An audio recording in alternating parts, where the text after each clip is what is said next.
ಎಲ್ಲರಿಗೂ ನಮಸ್ಕಾರ. Welcome to Veni YouTube channel. Aadhaar ಕಾರ್ಡ್ನ ಅಪ್ಡೇಟ್ ಮಾಡೋದು ಹೇಗಂತ ನೋಡೋಣ ಬನ್ನಿ. ಆಧಾರ್ ಕಾರ್ಡ್ ಅಪ್ಡೇಟ್ನ ಮನೆಯಲ್ಲೇ ಮೊಬೈಲಲ್ಲಿ ಈಸಿಯಾಗಿ ಅಪ್ಡೇಟ್ ಮಾಡ್ಬೋದು.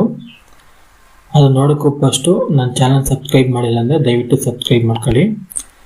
ಫಸ್ಟ್ ಬಂದು PAN card Aadhaar card link ಮಾಡಬೇಕಂತ ಹೇಳ್ತಾ ಇದ್ರು. ಅದು ಬಂದು ಫ್ರೀ ಆಗಿತ್ತು ಮಾರ್ಚ್ವರೆಗೂ. ಮಾರ್ಚ್ ಆದಮೇಲೆ 1000 ರೂಪಾಯಿ ಪೆನಾಲ್ಟಿ ಚಾರ್ಜ್ ಮಾಡೋಕ್ಕೆ ಸ್ಟಾರ್ಟ್ ಮಾಡಿದ್ರು. ಸೊ ಇವಾಗ ಆಧಾರ್ ಕಾರ್ಡ್ ಬಂದು ನಿಮಗೆ 14ನೇ ತಾರೀಕು 9ನೇ ತಿಂಗಳು 2023ವರೆಗೂ ಫ್ರೀ ಅಂತ ಹೇಳ್ತಾ ಇದ್ದಾರೆ. ಅದಾದ್ಮೇಲೆ ಚಾರ್ಜಸ್ ಏನಾದರೂ ಪೆನಾಲ್ಟಿ ಏನಾದರೂ ಅಪ್ಲೈ ಮಾಡ್ಬೋದು. ಅದಕ್ಕೂ ಫಸ್ಟು ಅಪ್ಡೇಟ್ ಮಾಡ್ಕೊಳ್ಳೋಣ. ಮೊಬೈಲ್ ಅಥವಾ ಲ್ಯಾಪ್ಟಾಪಲ್ಲಿ ಕ್ರೋಮ್ ಬ್ರೌಸರಲ್ಲಿ ಯಾವುದಾದ್ರೂ ಬ್ರೌಸರ್ಗೆ ಹೋಗ್ಬಿಟ್ಟು ಆಧಾರ್ ಕಾರ್ಡ್ ಡೌನ್ಲೋಡ್ ಅಂತ ಟೈಪ್ ಮಾಡಿ. ಆಧಾರ್ ಕಾರ್ಡ್ ಡೌನ್ಲೋಡ್ ಅಂತ ನೀವು ಟೈಪ್ ಮಾಡಿದ್ಮೇಲೆ get Aadhaar unique identification authority of India ಅಂತ ಇರುತ್ತೆ. ಅದನ್ನು ಕ್ಲಿಕ್ ಮಾಡಿ. ಅದನ್ನ ಕ್ಲಿಕ್ ಮಾಡಿದಾಗ ಹೋಮ್ ಪೇಜ್ ಬಂದು ಈ ಥರ ಬರ್ತದೆ ಡ್ಯಾಶ್ ಬೋರ್ಡಲ್ಲಿ. ಇಲ್ಲಿ ಬಂದು ನಾವು my Aadhaar select my Aadhaar click ಮಾಡಿ. ಇದರಲ್ಲಿ ಬಂದು ನೀವು update demographic data and check status ಇದೆಯಲ್ಲ, ಇದನ್ನ ಕ್ಲಿಕ್ ಮಾಡಿದ್ರೆ ನಿಮಗೆ ಲಾಗಿನ್ ಪೇಜ್ ಬರುತ್ತೆ. ಲಾಗಿನ್ ಕ್ಲಿಕ್ ಮಾಡಿ. ಲಾಗಿನ್ ಕ್ಲಿಕ್ ಮಾಡಿದ್ಮೇಲೆ ನಿಮ್ಮ ಆಧಾರ್ ಕಾರ್ಡ್ ನಂಬರ್ನ ಟೈಪ್ ಮಾಡಿ. ಆಧಾರ್ ಕಾರ್ಡ್ ನಂಬರ್ ಟೈಪ್ ಮಾಡಿದ್ಮೇಲೆ ಅಲ್ಲಿರೋ ಕ್ಯಾಪ್ಚರ್ನ ಎಂಟ್ರಿ ಮಾಡಿ.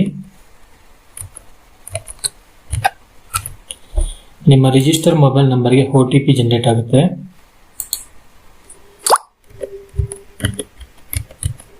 OTP ಎಂಟ್ರಿ ಮಾಡಿ. ಸೊ OTP ಎಂಟ್ರಿ ಆದ್ಮೇಲೆ ನೀವು ಲಾಗಿನ್ ಆಗ್ತೀರಾ.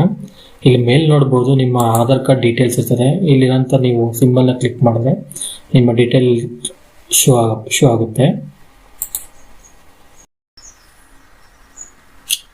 ನೋಡಿ, ಇದೇ ಪೇಜಲ್ಲಿ ಸ್ಕ್ರೋಲ್ ಡೌನ್ ಮಾಡೋದಂದ್ರೆ ನಿಮಗೆ ಡಾಕ್ಯುಮೆಂಟ್ ಅಪ್ಡೇಟ್ ಅನ್ನೋದು ಬರುತ್ತೆ.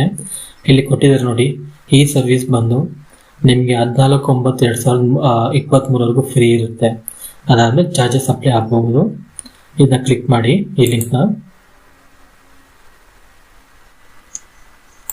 ಲಿಂಕ್ನ ಕ್ಲಿಕ್ ಮಾಡಿದ್ಮೇಲೆ ನಿಮ್ಗೆ ಇಲ್ಲೂ ತೋರಿಸ್ ನೋಡಿ, this service is free of cost till 14/9/23. Next ಕೊಡಿ. ಇಲ್ಲಿ ಕೊಟ್ಮೇಲೆ ಇಲ್ಲಿ ನಿಮ್ಮ ನೇಮು, ಡೇಟ್ ಆಫ್ ಬರ್ತ್, ನಿಮ್ಮ ಅಡ್ರೆಸ್ ಎಲ್ಲ ತೋರಿಸ್ತದೆ. ಅದಾದ್ಮೇಲೆ ಇಲ್ಲಿ ಟಿಕ್ ಮಾರ್ಕ್ ಸೆಲೆಕ್ಟ್ ಮಾಡಿ. ನೆಕ್ಸ್ಟ್ ಕೊಡಿ. ನೆಕ್ಸ್ಟ್ ಕೊಟ್ಮೇಲೆ ಈ ಪೇಜ್ ಬರುತ್ತೆ. ಇಲ್ಲಿ ಮೇಲೇನೆ ಕೊಟ್ಟಿದೆ ನೋಡಿ, ಡಾಕ್ಯುಮೆಂಟ್ ಸೈಜ್ ಬಂದು 2 MB ಕಡಿಮೆ ಇರಬೇಕು. ಇದು ಬಂದು ಸಪೋರ್ಟ್ ಆಗೋದು ಬಂದು JPG, PNG ಇಲ್ಲ PDF, ಈ 3 ಫಾರ್ಮೆಟ್ ಇಲ್ಲಿ ಸಪೋರ್ಟ್ ಆಗುತ್ತೆ ಅಂತ ಕೊಟ್ಟಿರ್ತಾರೆ. ಇದರಲ್ಲಿ ಬಂದು please upload proof of identity. ಈಗ ನೋಡಿದಾಗ ನಮ್ಗೆ ಬಂದು Indian passport, driving licence, PAN card, ration card, ಯಾವುದಾದ್ರೂ ಒಂದು ನಿಮ್ಮ ಹತ್ರ ಯಾವುದಿದೆಯೋ ಅದನ್ನ ಸ್ಕ್ಯಾನ್ ಮಾಡಿ PDF ಇಲ್ಲ JPG ಅಲ್ಲಿ ನೀವು ಸೇವ್ ಮಾಡಿಕ್ಕಿರಿ. ನಾನು ಪಾನ್ ಕಾರ್ಡ್ ಸೆಲೆಕ್ಟ್ ಮಾಡ್ಕೊತಾ ಇದ್ದೀನಿ. ಪಾನ್ ಕಾರ್ಡ್ ಸೆಲೆಕ್ಟ್ ಮಾಡಿದ್ಮೇಲೆ ಈ ಥರ ಬರುತ್ತೆ. ಇಲ್ಲಿ ಓಕೆ ಕೊಡಿ, ಸ್ಕ್ಯಾನ್ ಡಾಕ್ಯುಮೆಂಟ್ ಅಂತ. ಸೊ ಇಲ್ಲಿ ಬಂದು view detail and upload document ಇದೆಯಲ್ಲ, ಇದನ್ನು ಕ್ಲಿಕ್ ಮಾಡಿದ್ರೆ ಕಂಟಿನ್ಯೂ ಟು ಅಪ್ಲೋಡ್ ಕ್ಲಿಕ್ ಮಾಡಿ. ನಿಮ್ಮ ಡಾಕ್ಯುಮೆಂಟ್ ಎಲ್ಲಿ ಸೇವ್ ಮಾಡ್ತೀರೋ ಆ ಫೋಲ್ಡರ್ಗೆ ಹೋಗಿ ನಾನು ಪಾನ್ ಕಾರ್ಡ್ ಸೇವ್ ಮಾಡಿದ್ದೀನಿ. ಸೊ ಪಾನ್ ಕಾರ್ಡ್ನ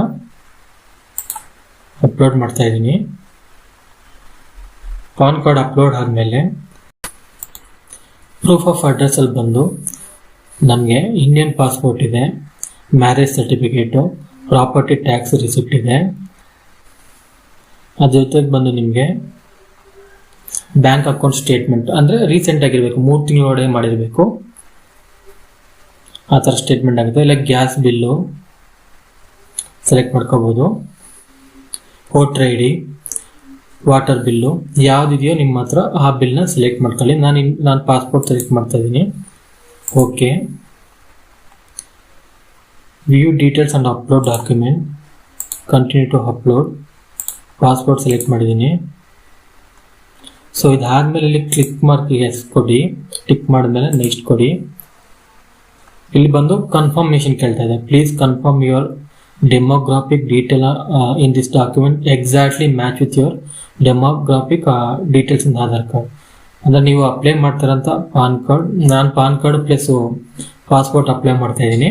ಸೊ ಎರಡೂ ಆಧಾರ್ ಕಾರ್ಡ್ ಜೊತೆಗೆ ಮ್ಯಾಚ್ ಆಗುತ್ತೆ, ಡೇಟ್ ಆಫ್ ಬರ್ತ್ ಮತ್ತು ನೇಮು ನಂದೆರಡು ಮ್ಯಾಚ್ ಆಗ್ತಾ ಇದೆ. ಓಕೆ ಕೊಡ್ತೀನಿ. ಓಕೆ ಆದ್ಮೇಲೆ ಇಲ್ಲೇ ಕೇಳ್ತಾರೆ ನೋಡಿ, this service is free of cost till 14/9/23. Submit ಕೊಡ್ತೀನಿ. ಸಬ್ಮಿಟ್ ಆಗಿದೆ. ಅಕ್ನಾಲಜ್ಮೆಂಟ್ ಡೌನ್ಲೋಡ್ ಮಾಡ್ಕೊತಾ ಇದ್ದೀನಿ. ಇಲ್ಲೂ ನೋಡ್ಬೋದು ನೀವು, ಅಮೌಂಟ್ ಬಂದು ಫ್ರೀ ಆಫ್ ಕಾಸ್ಟ್ ಇದೆ. ಸೊ ಅಕ್ನಾಲಜ್ಮೆಂಟ್ ಡೌನ್ಲೋಡ್ ಆದಮೇಲೆ ಇಲ್ಲಿ ಬಂದು ನಿಮ್ಗೆ ತೋರಿಸ್ತದೆ. ಸೊ ನಾನು ಅಕ್ನಾಲಜ್ಮೆಂಟ್ ಡೌನ್ಲೋಡ್ ಮಾಡಿದ್ದೀನಿ. ಇಲ್ಲಿ ಬಂದು ನನಗೆ ಇನ್ವಾಯ್ಸ್ ನಂಬರ್